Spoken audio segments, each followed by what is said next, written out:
Hanumantha ಚಲವಾದಿಯವರ ಸಾರಥ್ಯದಲ್ಲಿ ಭೀಮಧ್ವನಿ news 7. ಕಳ್ಳರ ಹೆಡೆಮುರಿ ಕಟ್ಟಿದ ಶಿರಹಟ್ಟಿ ಹಾಗೂ ಲಕ್ಷ್ಮೇಶ್ವರ ಪೊಲೀಸರು. ಶಿರಹಟ್ಟಿ ಹಾಗೂ ಲಕ್ಷ್ಮೇಶ್ವರ ತಾಲೂಕಿನ ಬೇರೆ ಬೇರೆ ಭಾಗಗಳಲ್ಲಿ ನಡೆದ ಕಳ್ಳತನ ಪ್ರಕರಣಗಳನ್ನು ಭೇದಿಸಿ ಆರೋಪಿಗಳನ್ನು ಬಂಧಿಸುವುದರಲ್ಲಿ ಶಿರಹಟ್ಟಿ ಹಾಗೂ ಲಕ್ಷ್ಮೇಶ್ವರ ಠಾಣೆಯ ಪೊಲೀಸರು ಯಶಸ್ವಿಯಾಗಿದ್ದಾರೆ. ಕಳೆದ ಜೂನ್ ತಿಂಗಳಲ್ಲಿ ದೇವಸ್ಥಾನ ಕಳ್ಳತನ, ಸರಗಳ್ಳತನ ಮಾಡಿದ ಕಳ್ಳರ ಗ್ಯಾಂಗ್ ಅಂಧರ್ ಮಾಡಿದ್ದಾರೆ. ಕಳ್ಳರು ರಾಣೆಬೆನ್ನೂರು ಮೂಲದ ಪ್ರಶಾಂತ್, ಪ್ರದೀಪ್ ಹಾಗೂ ಶ್ರೀಕಾಂತ್ ಎಂದು ಗುರುತಿಸಲಾಗಿದೆ.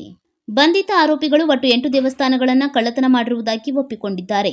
ಆರೋಪಿಗಳಿಂದ 44,22,000 ಮೌಲ್ಯದ ಚಿನ್ನ, ಬೆಳ್ಳಿ ಹಾಗೂ ಕಳ್ಳತನ ಮಾಡಿರುವ ವಾಹನಗಳನ್ನು ವಶಪಡಿಸಿಕೊಳ್ಳಲಾಗಿದೆ.